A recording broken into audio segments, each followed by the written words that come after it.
என் அன்பு சொந்தங்கள் மற்றும் தமிழ் மக்கள் அனைவருக்கும் என் இனிய வணக்கம். இளைஞர்களுக்கும் மாணவ சமுதாயங்களுக்கும் என் இனிய வணக்கம்.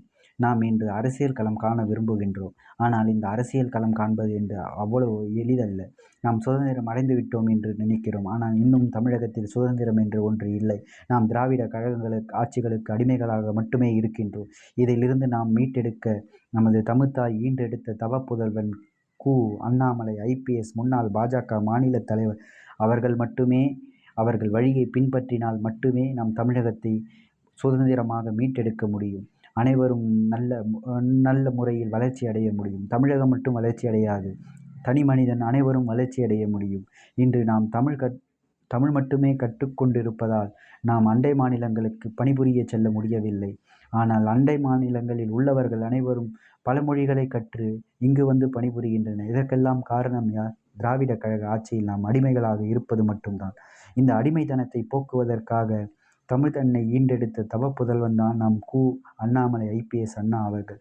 இவர்களை மீட்டெடுக்க எத்தனையோ போராட்டங்களை நடத்திவிட்டார். எத்தனையோ தொண்டர்களை சந்திக்கின்றார். அனைவரும் அவர் மீது கொண்ட பாசமும் அவர் மீது கொண்ட மக்களின் மீது உள்ள பாசமும் அது உண்மையானது என்று நான் நம்புகிறேன். அது என் வாழ்நாளில் நான் உணர்வுபூர்வமாக அறிந்துள்ளேன். கு. அண்ணாமலை அவர்கள் வைத்துள்ள தமிழக மக்கள் மீது பாசத்தை இவர்கள் என்று அறிவார்கள்? இவர் திராவிட மயக்கத்தில் உள்ளார்கள் என்று தெளிவார்கள் என்று தெரியவில்லை. அவர்கள் கையில் நாம் தமிழகத்தை கொடுத்தால் மட்டுமே தமிழகம் வளர்ச்சி பெறும், தமிழ் மக்களும் வளர்ச்சி பெறுவார், தமிழ் குடியும் உயர்ந்து நிற்கும். இதுபோன்று பல நல்ல அரிய செயல்களை செய்ய நாம் மக்கள் முதல்வராக மட்டும் பார்க்காமல் நாம் முதலமைச்சராக அவரை அரியணையில் ஏற்றி தமிழகத்தை திராவிட கழக மாயையிலிருந்து மீட்டெடுக்க வேண்டும். அவர்கள் எத்தனை கஷ்டங்கள் அவர்களுக்கு கொடுக்கும் இந்த அரசியல்வாதிகள், பல அரசியல் தலைவர்கள் நம் தலைவருக்கு கொடுக்கும் குடைச்சல்கள் எத்தனை அதையெல்லாம் மீறி தமிழக மக்களுக்காக உழைக்கும் திறனும் கொண்ட ஒரே மாமனிதர் யார் என்றால் நம் தலைவர் கு. அண்ணாமலை ஐபிஎஸ் அண்ணா அவர்கள் மட்டுமே. அண்டை மாநிலங்களில் அவரவர் மாநில மொழிகளில் படித்தவர்களுக்கு மட்டுமே முன்னுரிமை அளிக்கும் மாநிலங்கள். ஆனால் நம் தமிழகத்தில் மட்டும் தமிழ் மொழியில் படித்தவர்களுக்கு முன்னுரிமை அளிப்பதில்லை. ஏன்? இதை கேட்க யாராவது முடிகிறதா? கேள்வி கேட்கத்தான் நம்மால் முடிகிறதா? வாக்களித்து விட்டோம், வாயடைத்து போய்விடுகிறோம். ஆனால் உண்மையில் வாக்களியுங்கள், நல்லவர்களுக்கு வாக்களியுங்கள். தமிழகத்தில் அண்ணாமலை அண்ணா என்னும் ஒழுக்கம் அறநெறி நிறைந்த நம் தலைவரின் வழியில் பயணிப்பதே நம் வருங்கால சந்ததியினருக்கு செய்யும் மாபெரும் ஒரு கடமையாகும். இன்று கக்கன், காமராஜர், பாரதியார், விவேகானந்தரை நாம் கண்டதில்லை. ஆனால் மொத்த உருவமாக மொத்த மனித உள்ளுணர்வும் ஒன்று சேர்ந்து நமக்கு கிடைத்த மாபெரும் பொக்கிஷம்தான் நம் கு. அண்ணாமலை ஐபிஎஸ் அண்ணா அவர்கள். அவர்களை எதிர்த்து சில அரசியல்வாதிகள் செய்யும் சதிகள் எல்லாம் உடைத்தெறிந்து இன்று நம் முன்னால் நிற்கும் ஒரு மாபெரும் சக்தி. இளைஞர்கள் அனைவரும் ஒன்று சேர வேண்டும், இளைஞர்கள் எழுச்சி பெற வேண்டும், தமிழகம் வளர்ச்சி பெற வேண்டும் என்றால் அது நம் தலைவர் அண்ணாமலை அண்ணா அவர்கள் கையில் மட்டுமே உள்ளது. இவர் வந்த பிறகு தமிழகத்தில் எத்தனை மாற்றங்கள், எத்தனை சதிகள் முறியடிக்கப்பட்டிருந்தன. மற்ற அரசியல்வாதிகளை விட இவர் அரசியல்வாதியாக மட்டும் இல்லாமல் ஆன்மீகவாதியாகவும் உள்ளார், அனைத்து வீட்டு பிள்ளையாகவும் உள்ளார். இதுதான் உண்மை. அண்ணாவை போற்றுவோம், அண்ணாவின் வழியில் செல்வோம். அண்ணா என்பது நமது கு. அண்ணாமலை ஐபிஎஸ் அண்ணா அவர்கள் மட்டுமே.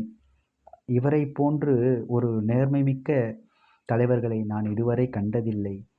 வாழ்க்கை வாழ்வதற்காக அவர் வரவில்லை, வாழ்க்கை அனைவருக்கும் வாழ வைப்பதற்காக வந்த கடவுளாக திகழ்கிறார். இது உண்மை. அண்ணாமலை அண்ணா புகழ் ஓங்குக. அண்ணாமலை அண்ணா தமிழகத்துக்கு மீண்டும் அரியணையில் அமர நாம் அவர் வழியில் பயணிப்போம். இளைஞர்கள் அனைவரும் ஒன்று போடுவோம், உள்ளுணர்வோடு ஒன்றுபடுவோம், அவர்கள் பின்னால் செல்லுவோம், அவர்கள் அறவழியை போற்றுவோம், அவர்கள் அறவழியில் நின்று தமிழகத்தை மீட்டெடுப்போம். இதுவே நமது தலையாய கடமை. தினமும் நாம் மீண்டும் வருவார், தமிழகத்தை மீட்டெடுப்பார் என்ற நம்பிக்கை அனைவருக்கும் உண்டு. ஒற்றை இலக்கத்தில் இருந்த பாரதிய ஜனதா கட்சியின் வாக்கு வங்கியை இரட்டை இலக்கு சதவீதத்திற்கு உயர்த்திக் காட்டியவர் தனி ஒரு மனிதனாக உழைத்து இன்று தரணியெங்கும் புகழ்பெற்று நிற்கின்றார் என்றால் இது யாரால் முடியும்? இது தெய்வீக சக்தி கொண்ட ஒருவரால் மட்டுமே முடியும். எத்தனை எத்தனை தலைவர்கள் சினிமாவில் நடிக்கும் பிரபலங்கள் எல்லாம் தலைவர்கள் ஆகிவிட்டால் என்ன நடக்கும்? உலகம் நாடக மேடை போல் தமிழகத்தில் நாடகம்தான் நடக்கிறது. இன்று வரை நாடகம் மட்டுமே நடக்கிறது. மக்களாகிய நாம் நமக்கு என்ன ஒரு விலைவாசி உயற்றம், பாலியல் குற்றம், கல்வியில் பின்தங்கல், வேலை வாய்ப்பின்மை இவை எல்லாம் தான் இன்று விலைவாசி ஏற்றம், மின் கட்டண உயர்வு இது எல்லாம் தான் இன்று நடக்கிறது. ஆனால் இவையெல்லாம் மீட்டெடுக்க ஒரே வழி நம் தலைவர் அண்ணாமலை அண்ணா அவர்களின் வழியில் செல்வதே. அனைத்து அரசியல்வாதிகளின் ஊழல்களையும் வெளிக்கொண்டு வந்தவர் அவர் மட்டுமே. ஆனால் வாக்களித்த நம்மால் மட்டும் ஏன் கேள்வி கேட்க முடியவில்லை? அனைவரும் கேள்வி கேட்க வேண்டும் என்றால் அவர் வழியில் செல்லுங்கள். அவர் சொல்வதை அனைவரும் பின்பற்ற வேண்டும். தமிழகம் வளர்ச்சி அடைய வேண்டும். தாமரை மலர வேண்டும். அண்ணாவின் வளர்ச்சி ஓங்க வேண்டும். வாழ்க அண்ணா! எங்கள் மாநிலத் தலைவர், முன்னாள் மாநிலத் தலைவர், பாஜக என்றும் மக்கள் முதல்வர், என்றென்றும் எங்கள் இதயத்தில் குடியிருக்கும் நல்ல ஒரு மாமனிதர். உயிருள்ளவரை எங்கள் வாக்கு அண்ணாமலை அண்ணா அவர்களுக்கு மட்டுமே. இது சத்தியம்.